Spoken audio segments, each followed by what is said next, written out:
குப்பையில் பிறந்து கிருபையால் அரியணையில் அமர்ந்தவன் நான்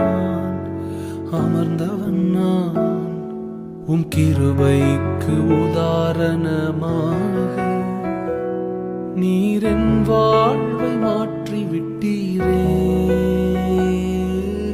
ஏல் ஈரே போதுமானவரே, என் தேவையிலும் அதிகமானவரே, என்னை கையேந்த விடல, என்னை தலை குனியவும் விடல, என்னை கையேந்த விடல, என்னை தலை குனியவும் விடல.